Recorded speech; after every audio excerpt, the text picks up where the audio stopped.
Marshmallow Fanboy back with another review, this time of X-Men 97, the first wave. Now, since I'm doing this review, the second wave has been released and is available for purchase. It took me forever to put this wave together because I was waiting for sales and things like that. I didn't wait for a sale on Wolverine. I thought the Wolverine was cool enough. It has the unmasked head, the masked head, the normal head, that I thought, wow, the colors are so bright and clean that I thought, wow, I'll get Wolverine, I'll stop there. And then, the comic store had some of them, and then the comic store had a sale, and I bought maybe one more, and then I bought one more, and suddenly I had all of them except for Gambit, and I had to get Gambit on Amazon or somewhere that had a sale on him. He was $16 or something, and I said yes. Oh no, it's a Target. It was one of those buy $50 get $20 off sales or something like that. So it made Gambit quite a bit cheaper. So I added him, and of course I've already opened Magneto as part of my Secret Wars opening, and of course a couple of the X-Men here were in Secret Wars, but they were wearing either different uniforms or the ones that were wearing the same uniforms. I didn't have them back then, so I had Magneto and Wolverine, and that was it. And of course, Gambit and Bishop weren't created for a good long while after Secret Wars. But let's go through them. So first, they're on the Marvel Legends card back that are supposed to be mimicking sort of the Toy Biz cards from the 90s. Of course, the front is really cool. Has the name Storm, has the cartoon likeness here, and on the back it has a full likeness of the figure in a pose.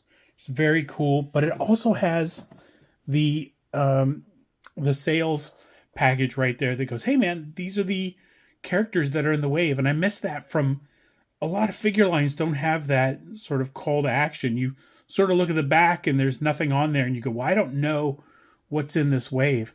And it could be if you come across this wave at retail, then you can sort of say, well, the one that they have is Bishop, Gambit, and Storm, but they don't have Magneto, Wolverine, and Rogue, and you could maybe flip to eBay, see how much they're selling for. If they're selling for a ton, you're probably not going to find them at retail, and you can do that math in your head and just go, well, I'll just pass on the wave.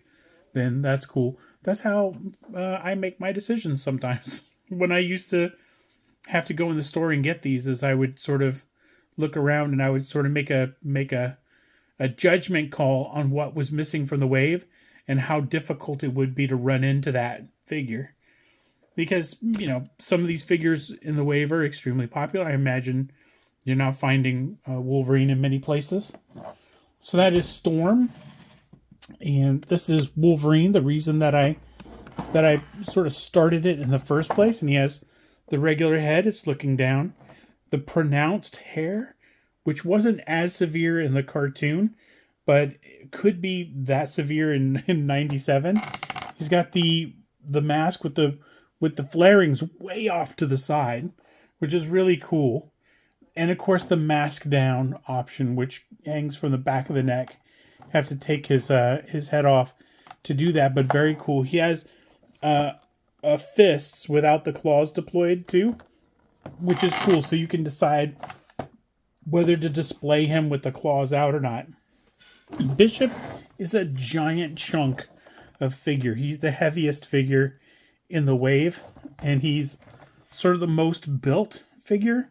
I think Wolverine is, Wolverine's quite a bit shorter than Bishop. So that's accurate. That's all I kind of wanted to know. But Bishop, in the original X-Men animated series, and I haven't seen any of 97 yet, so I can't make a judgment call one way or the other on his participation in it. His card is dented a little bit. I might have dented that, or maybe I bought that dented. He's coming out of the package anyway. It's not like I'm sending him for grading. So this Bishop, it looks like he had the kind of the mullet in the original cartoon. He had hair in the back, and he was in quite a few episodes. Well, not quite a few. I mean, four or five episodes, which feels like quite a bit. And then there's Gambit. Gambit is a really cool figure. This is Gambit and Rogue recently had Target exclusive figures that were on card back, and they were amazing figures. But I already had both of them, so I didn't get the Target exclusive card back Gambit or Rogue at all. When these came out, I still was sort of like, well, I'm not going to get those. I have those. The whole reason I didn't get the Target one is because I already have them. But the bright colors and just the animated likeness, just a little bit different on Rogue, and maybe not that much different on Gambit. But the hair sculpts and the paint apps, I couldn't. I had to have them to complete the set, so I got them, and here they are. So, as with all the other characters, of course, there's a picture of the figure in action, standing or doing whatever with the 6 figures that come in the wave on the back of each figure, which is really cool. They look amazing in the package, and when I took the Magneto out, Magneto was awesome, as are most Marvel Legends figures are awesome. So I have no doubt that these guys are going to be awesome, but let's break them out and see what we think about them. Okay, now that these guys are out of their packages, let's take a closer look at Marvel Legends Series Retro X-Men 97 series, the very first wave, minus Magneto, who I reviewed in another video. Let's start with Wolverine, because he's easily the coolest, right? He's the guy that most people spend their money to see, including, this summer when he's in the new Deadpool movie. So Wolverine comes with an unmasked head. He comes with the cowl down, which all you have to do is take off his head to put the piece on and then put it back on. He comes with an alternate head where this is just flared out to the side, really cool. Just looks amazingly classic. Because there have been some that have sort of run right along the head and haven't stuck out quite so far, but this is amazing. It comes with 2 fists that are with the claws not deployed, but the ports very visible on the back of the hands. And, he's standard Wolverine. If you have a Wolverine, you have a Wolverine. He's got butterfly joints, like severe butterfly joints on the front and the back. I don't know if these are butterflies at this point. They're cuts into the actual pec and into the back. So I don't know if you can call them butterfly joints or you call them something else. But he gets a lot of motion out of that. So you can draw it back. You could drop him low. I took the head right off. Let me see if I can remove the cowl and then put the head back on. See if I can get more. Can't get more head up. There's a kind of a joint at the base where you can get all the way down, but head all the way up. Yeah, if you drop him low, you can get the head up pretty far. I'm not going to go through all of their articulation or anything, but Wolverine absolutely has all the articulation you want him to have. No toe joint or anything. He's not a McFarlane figure, but he's still, he's still super posable. He's got that low center of gravity. He's a heavier figure, so he plants really well, and you're able to balance him really well. Just a cool flaring on the boots. Just everything about this Wolverine is amazing. And these move around too, so you can move them out of the way or replace them when he gets them a little bit out of whack. You can lift them back up.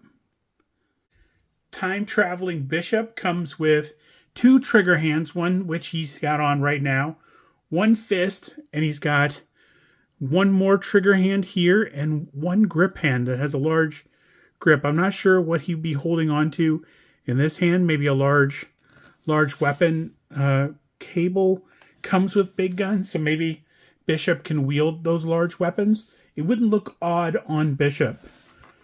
He's got a pistol here, which is reminiscent of the cartoon. Of course, this is the X-Men 97 series, so that was a weird statement. He's got a holster in the back, just like he should. Weapon goes right in.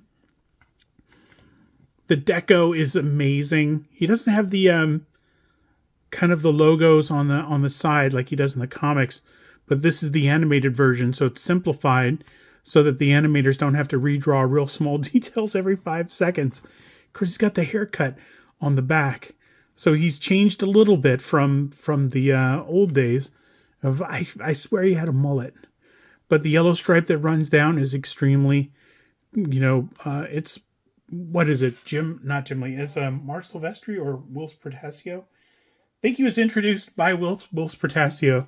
I don't know if Will necessarily created him or not. I'm not absolutely sure about that. It was a Chris Claremont comic, so I'm not sure. They probably split the creator credit, but it appears exactly to be that version of the character. It's a really cool design. No need to change it, and it's a solid chunk of character. I think one of the things that I like the most is look at the Bishop towers over most everybody except Gambit. Gambit is a little shorter, but he's still the second most tallest figure. And Rogue and Storm are about the same size, and Logan is about a head smaller than Storm and Rogue. So the sizes are really nice on these figures. Storm comes with an extra pair of hands. She has sort of weather manipulating hands on, sort of gesturing, and she comes with 2 fists in case you want to make her make fists. And she has the mohawk, which she didn't have in the original cartoon. The mohawk was more of a X-Men, 200 era Morlock kind of adventuring Storm, the Yukio sort of Storm. She was hanging out with Yukio and kind of like testing out her wildness and got a mohawk. And those were really good days. She beat Cyclops with a mohawk and no powers in the Danger Room to win leadership of the X-Men for the first time. She's got the red X's on her uniform. Very cool. I'm talking about the comic book, not the animated series. But she has these. They're very cool. Hang off of her. They're connected. You can take her hands off and get rid of the... I don't think you can get rid of the wings. I think the wings are permanently attached. Or the cape is permanently attached. I don't think you want to take it off the hands. I'm not sure what you would do with them off there. It's got the little lightning bolt earrings, which is very cool. In case you doubted me, thunder lightning bolt earrings, right there. Right there. Rogue has a hand that holds the glove and a hand that is ungloved. So that is a really cool feature. I don't think I've seen a Rogue with her glove in her hand. But of course in the animated series, she does take the glove off and touch people and absorb their power. Of course, in order to get the ungloved hand on there, you have to take this part off. It's the cuff. You notice that on Rogue's hands, there's the yellow of the glove, then there's sort of a green band. And that's how that's achieved, is that you put it through the thing. So she has 2 fists that are the gloves, and of course she has one gloved hand and one ungloved hand. Of course, that gloved hand is holding her other glove. So I'm saying glove a lot in this review. No glove, no love. I had to. Okay. The details on Rogue are amazing. The colors are really amazing. The sculpting of the hair is terrific. She's a pain in the ass to stand up. I'm not sure if it's just me, but it took forever to get her standing. And now that she's standing, I'm like, yay, she's finally standing. Gambit is just really classy. Really, well, I should say classic. He's not classy. He's a little dirty. He's a player, definitely. But he comes with this cool staff. It's kind of a pearlescent dark blue. There's a little bit of a shine to it. He also comes with a card-wielding hand that is really cool. The purple is translucent. It's just a really cool effect piece for Gambit.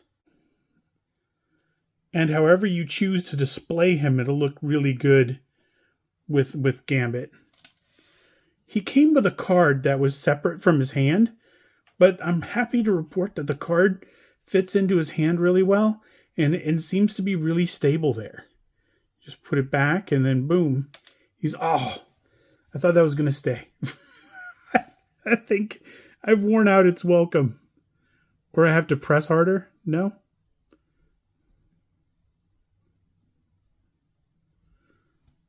There we go. It's back in his hand. Very cool. So, Gambit has a number of cool effects. I wish that Storm had at least one effect, considering that Gambit has sort of an effect hand and, a standalone effect and a staff. The fact that Storm got two hands, when I know that Marvel Legends has a ton of lightning type effects that they could have packaged with it. And so I'm kind of disappointed that they didn't. But maybe that was maybe the cape is more expensive than we think it is. And maybe it is. Who knows? So these 5 are amazing. I know that I've got them in some shape or another, in some form or another. Definitely have a Storm with a mohawk. I definitely have that yellow Wolverine. I have Bishop, though I think I have him with the mullet. And I have Gambit and Rogue. Is the whole reason I didn't get the retro carded ones that were Target exclusives, was I already have these characters. And I thought, well, the Target ones might be a little bit painted different, maybe a little bit of a sculpt difference, but not much. But these are radically different. They're really good figures. Not just great for the animated series, but they're just great in general. They're great comic book likenesses, and they're great cartoon likenesses. It's amazing. I love the Magneto one. I love these. I already have half of the new wave, and I'm just waiting for the other figures to get cheaper. I go to GameStop a lot, and I have that, members thing, so I get $5 off a month. And that's usually when I'll pick up one is, at the start of a new month. I'll go by and see if they've got anything, because I don't want to pay the $25. So we'll see. We'll see what happens. But these are excellent figures. I have no reservations that I'll be getting all of the other figures to the other wave. I'm glad to be collecting these. I'm glad to have added these to my collection, and hopefully you've added them to yours. And until next time, enjoy your toys.